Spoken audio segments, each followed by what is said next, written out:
Work takes up most of your time. That's why you should use Stamps.com to save time with your mailing and shipping, and have flexibility to focus on more important things. Stamps.com can handle all your mailing and shipping needs with rates up to 88% off USPS and UPS. Add flexibility to your day with Stamps.com. Go to Stamps.com/program to sign up for a special offer. No contract, cancel anytime.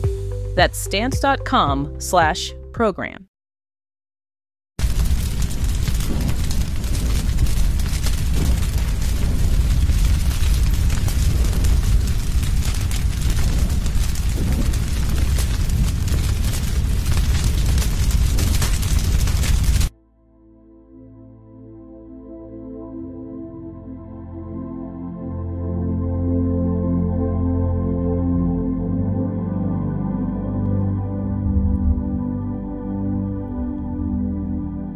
Esto que habéis escuchado era el sonido de un fuego en un pasto, en un lugar de vegetación. Era el sonido el que escuchó el 12 de abril de 1974 Antoine Betts. Estaba en su casa tranquilamente con su mujer en Jacksonville, Florida, Estados Unidos, y de repente, justo delante de su casa, se originó un fuego. Un fuego aparentemente extraño, ya que no había ningún tipo de tormenta, ni hacía un calor extremo, ni nada parecido.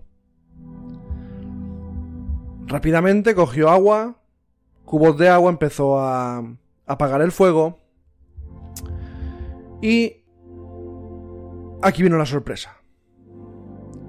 Cuando el pasto ya estaba consumido, justo en el centro del fuego, donde parecía haberse originado, encontró una bola.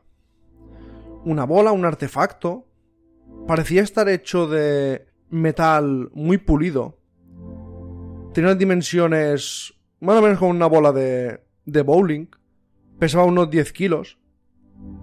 Y Antoine Blaze, que era un ingeniero naval, y su esposa Jerry, se quedaron muy sorprendidos. Terry Matthew Betts, que tenía 21 años, era el hijo de ambos, de Jerry y de Antoine, fue a inspeccionar los daños provocados por el incendio. El incendio no fue...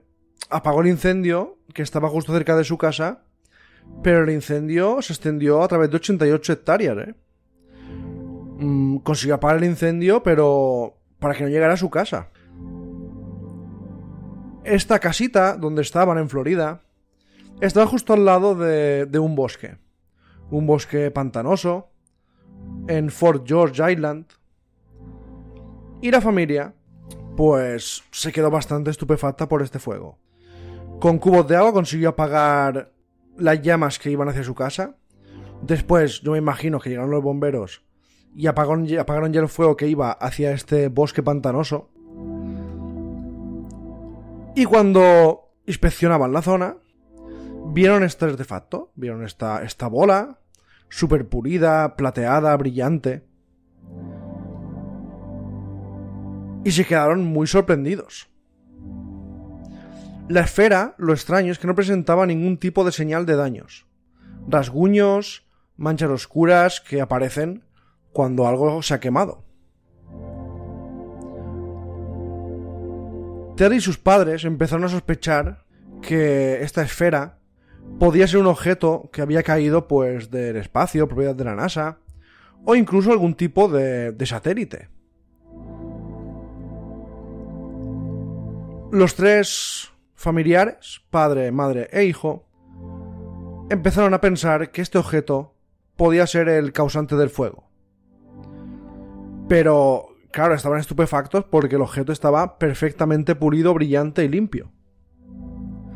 Tampoco había restos de signos de un cráter, de impacto, pero esta bola pesaba unos 10 kilos. Si había caído del cielo, tenía que haber dejado una marca de impacto sí o sí.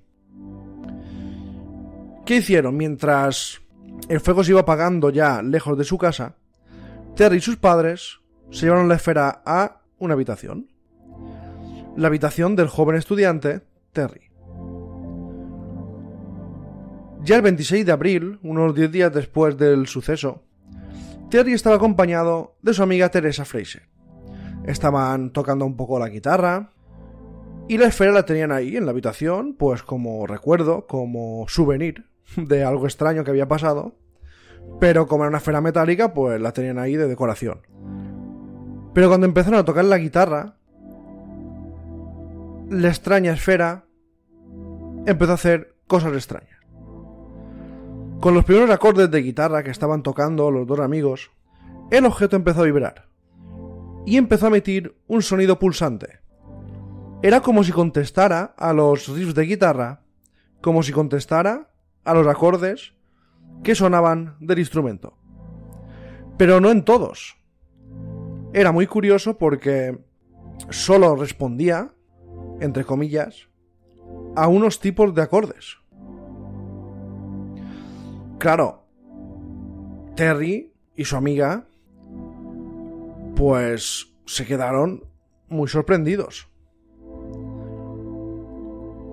Mientras su amiga, la amiga de Terry, rasgaba la guitarra, la bola metálica cada vez iba vibrando más. Pero también emitía una especie de sonido inaudible, casi, un sonido que prácticamente era imperceptible al oído humano, pero sí que era muy molesto. Hablamos el capítulo pasado de hum, de sonidos, y esta bola parecía emitir una especie de hum, una especie de sonido muy, muy pequeñito, muy, muy sutil, pero sí que era muy molestoso. La madre dijo: debe haber ondas de frecuencia, de alta frecuencia, que emite la esfera. Cuando ponemos el caniche al lado de la pelota, el caniche, el perrito que tenemos, gime y pone sus patas sobre las orejas. Los Betts, que hasta ese momento no habían enseñado la bola a nadie, le mostraron a su vecino. Su vecino era un niño de 12 años llamado Wayne, que se quedó fascinado por esa bola. En particular porque cuando la dejaban en el suelo, en según qué momentos, en un suelo completamente plano, esta bola se movía sola. Días más tarde, los miembros de la familia Betts empezaron a notar otros sucesos extraños. Descubrieron que cuando la rodaban por el suelo, esta modificaba su trayectoria, a voluntad, y volvía al punto de partida. Aquí sí que ya se quedaron absolutamente estupefactos, aquí sí que ya se quedaron pues con la boca abierta, porque cuando empujaban la bola, cuando la tiraban, esta frenaba y volvía a su punto de origen. Los Betts afirmaron que en una ocasión el objeto había estado unos 12 minutos moviéndose. Empezó a moverse por la casa o por el exterior, no sé exactamente, pero no paraba y no había ninguna fuerza que lo empujara. La esfera también parecía sensible a las condiciones climatológicas. Cuando hacía mucho sol, emitía una vibración muy fuerte. Cuando no hacía sol, cuando los días eran nublados, no emitía vibración. Lo extraño es que cuando la ponían directamente a la luz solar, no cambiaba de color, no parecía que tuviera ningún tipo de abertura, ningún tipo de sensor. Nada, era una bola esférica, pulida, no tenía ningún tipo de, digamos, engranajes, ningún tipo de juntas. Es como si hubieran pulido un metal en forma de bola y era imposible abrirla, no había forma de abrirla. Parecía, eso sí, el sonido que vibraba cuando le daba el sol, parecía que ser una especie de motor pequeñito. Pero había otro dato muy intrigante. Hemos dicho que era perfecta, pulida, plateada, brillante, pero sí que tenía una pequeña mancha triangular. Esta mancha parecía tener algún tipo de, digamos, algo magnético. Parecía que esa manchita estaba hecha posta, estaba puesta posta, y parecía que, de alguna forma, pues esa manchita emitía magnetismo o algo extraño hacía esa manchita. Era como si fuera una puertecita, fuera algo, fuera un... Pero era una manchita, no había nada electrónico. No, era una pequeña manchita, muy pequeña, en forma triangular. Pero sí que en esa zona parecía tener más magnetismo. Claro, el padre, ya un poco ya, no enfadado, pero curioso, empezó a hablar con varios expertos de la zona y empezaron a realizar varios experimentos caseros. Cuando el objeto entraba en contacto con otro objeto metálico, un martillo por ejemplo, la esfera parecía vibrar como una campana. Si se colocaba sobre una mesa de vidrio, el objeto parecía ir en busca de la orilla de la mesa, para luego alejarse de ella. Se inclinaba la superficie de vidrio, el objeto se desplazaba asombrosamente en sentido contrario. Esta esfera parecía moverse como si tuviera voluntad propia, y ya la curiosidad pasó a preocupación. Guardaban la esfera en un saco cerrado durante toda la noche, pues creían que este objeto simplemente algún día podría escapar. Finalmente, para saber qué era este objeto, los vets decidieron hacer público su hallazgo. El periódico local de Jacksonville quedó muy intrigado con la historia. Enviaron un fotógrafo al lugar, Lon Enger, para que hiciera algunas imágenes. El escéptico Enger dijo respetuosamente que aceptaba el trabajo, pero él pensaba que era la típica familia loca que quería un poquito de fama. Cuando Enger llegó a hacer las 4 fotos de rigor, fue recibido ansiosamente por Jerry. La familia quería saber qué era eso. En el periódico St. Petersburg Times, el Enger describió el episodio que había ocurrido el 12 de junio, porque claro, nadie sabía la historia. Cuando fue el fotógrafo, pues publicaron la historia en el periódico, ya con las fotografías. Y dijo: desconfiaba de este tipo de cosas. Cuando llegué allí, la señora Betts dijo: no lo creerás si no lo ves. Fue entonces cuando la madre de la familia indicó al fotógrafo que le diera un pequeño empujón a la esfera. Enger hizo lo que le dijo, le empujó y la bola pues se detuvo. Enger dijo: bueno, aquí me están intentando estafar, yo voy a hacer las fotos, voy a hacer el escrito para publicarlo en el periódico y me voy a ir. En ese momento, tras una pausa, la esfera retrocedió. Se dirigió a 8 metros. Hizo un gran arco y luego volvió a los pies del fotógrafo. Enger, ya un poco más curioso, empezó a examinar la bola. No había marcas o señales algunas de que hubiera sido fabricada por alguna máquina. Y claro, Enger envió su historia, la fotografía al editor y se publicó. En ese momento, esta historia estalló en diversos medios, diversas partes del mundo y periódicos se hicieron eco, y la historia llegó hasta Japón. En el New York Times también, y en un montón de lugares se publicó esta noticia. Los científicos, los militares, al ver esta noticia, pues solicitaron analizar el extraño objeto. Llegó hasta ahí, hasta ese pequeño pueblo de Jacksonville, representantes del ejército de Estados Unidos y de la NASA.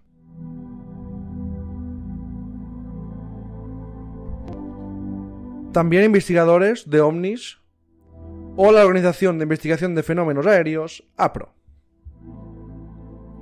Todos acudían muy escépticos, pero cuando salían perplejos. Perplejos por las habilidades increíbles de esta simple esfera de metal. Un portavoz de la Marina de Estados Unidos admitió en televisión que era incapaz de explicar su origen. En un comunicado proporcionado a la prensa por la Marina, declaró públicamente que la esfera no era propiedad del gobierno estadounidense. La familia, que había elegido un lugar aislado, una pequeña casita delante de un bosque, se convirtió en objetivo de la prensa. La prensa no los dejaba en paz. Ellos solo querían que algún científico, alguien, pues examinara la esfera para saber qué era y simplemente, pues, ya acabar con esta historia, porque ya la esfera les empezaba a dar un poco de miedo. El astrónomo J. Allen Hynek solicitó a la familia Betts que le enviaran la esfera a su oficina de la Universidad de Northwestern en Chicago, para que la pudiera inspeccionar. Pero Jerry, la madre, dijo que no, que este objeto podía ser confiscado, extraviado, y que si querían ir, que fueran a la casa.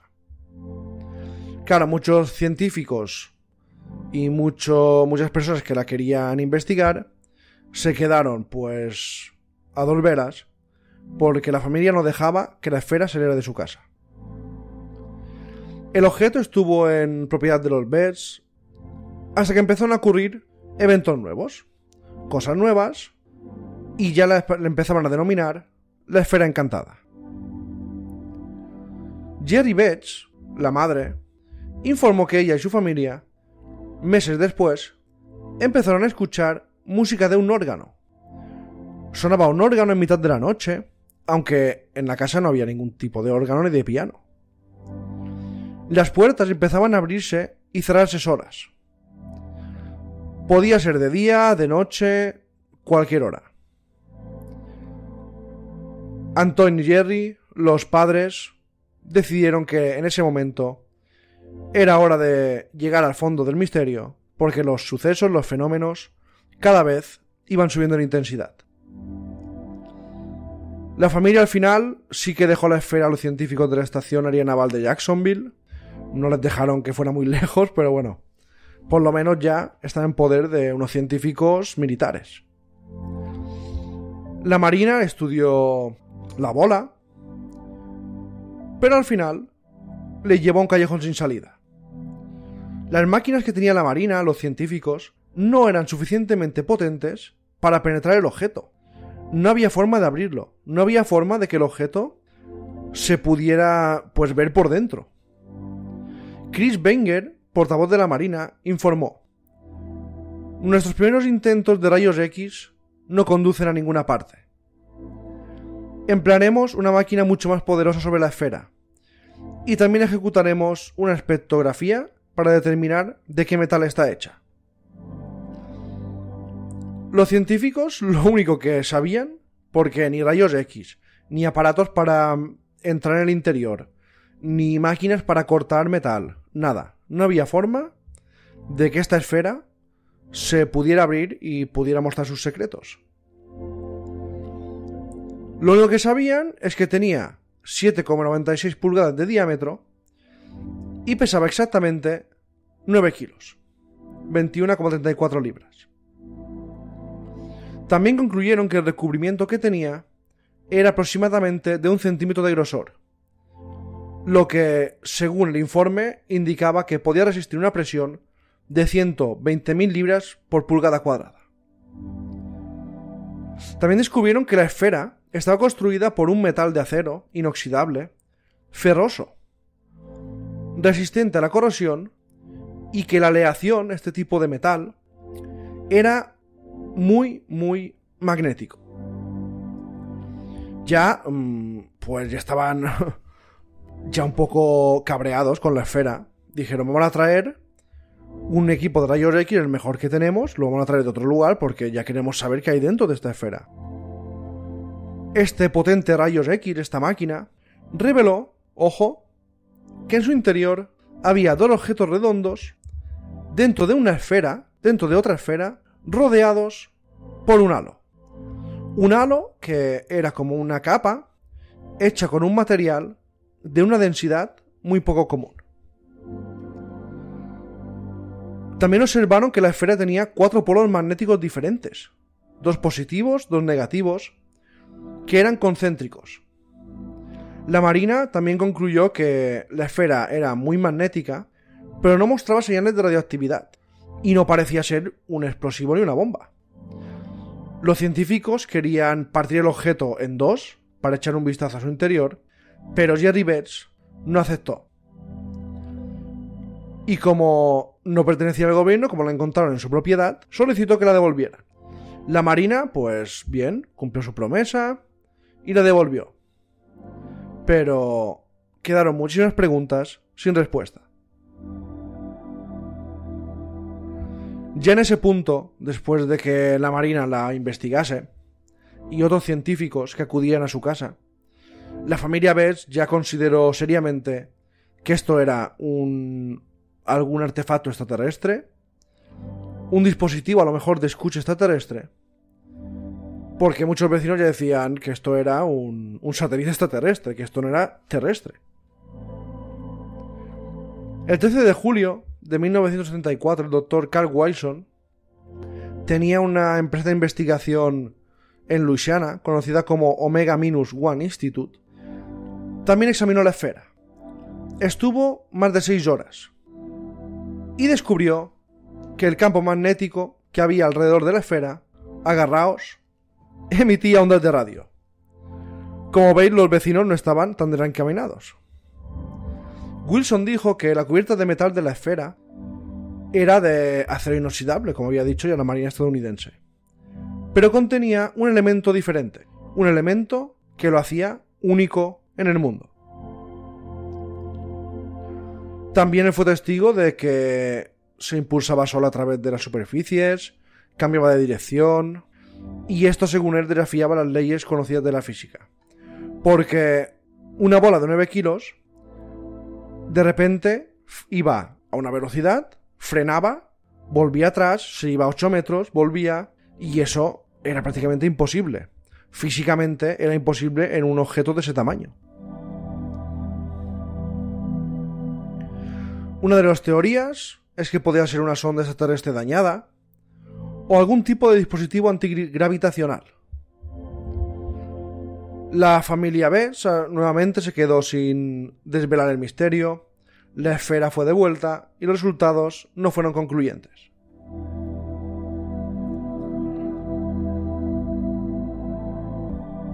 Y ahora viene otra parte de la historia que es muy curiosa, muy estadounidense.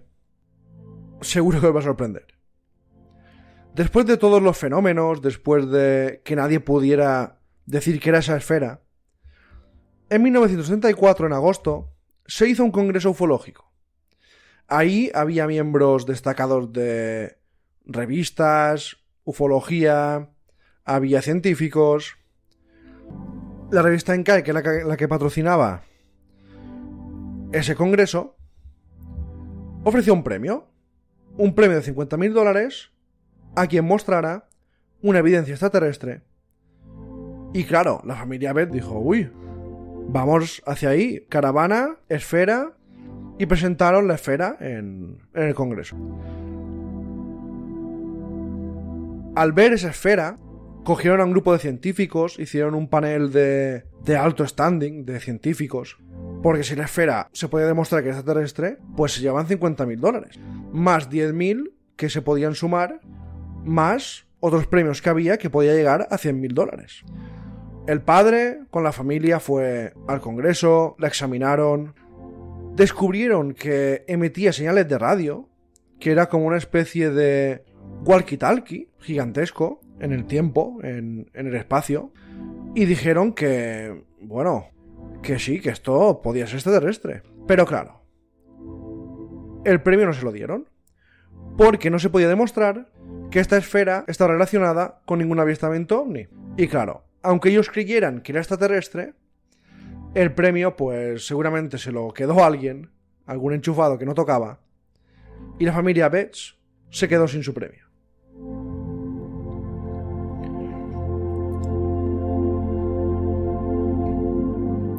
El Congreso Internacional de Ufología, que se realizó en Chicago en agosto, al final pues habló de las conclusiones de lo que era esta esfera.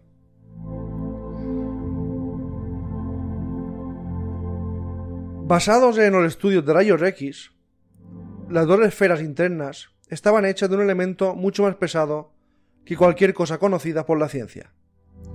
Mientras que el elemento más pesado que todavía se produce en la Tierra solo se puede hacer en un reactor atómico, este elemento era imposible que esté en esta esfera. En el reactor atómico, el elemento más pesado llega al número atómico 105. Pero es que esta esfera tiene un número mayor que 140. Dijeron, si alguien intentara dividir la esfera, seguramente podría explotar con una bomba atómica. Que a la familia Betts, después de eso y de irse sin el premio de $50.000, mostró más preocupación aún. Pero se quedaron en el objeto. En esa época empezaron las historias sobre la esfera.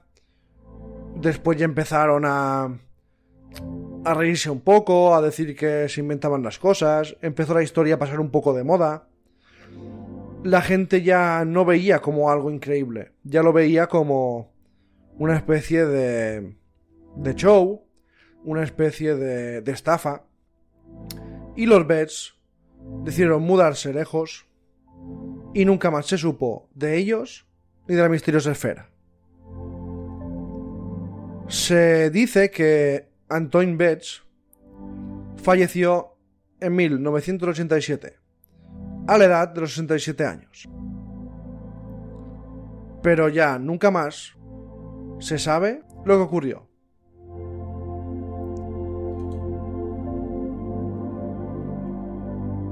No se sabe nada de su familia, no se sabe nada de sus hijos, de su mujer, ni de dónde está el objeto.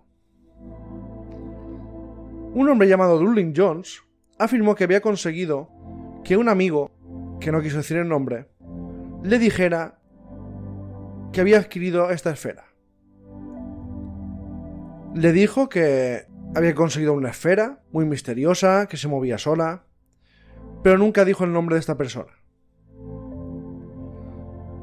La bola de Betts, como se la llegaría a conocer, era capaz de realizar proezas verdaderamente asombrosas, como rodar hacia un lugar determinado, regresar a la persona que lo había hecho rodar, vibrar, zumbar. Los acordes de guitarra parecía que le gustaban o le molestaban, emitía ondas de radio, y es un misterio del que nunca más se supo, nunca más se ha sabido. Y la esfera de Betts, quién sabe si aún sigue en poder de alguien, de algún gobierno, de algún científico, o de alguien que simplemente lo tiene para decorar su mesa.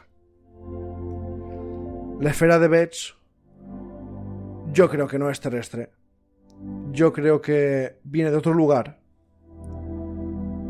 Pero ahora ya sin esa esfera, o sin saber dónde está esa esfera, ya nunca lo sabremos.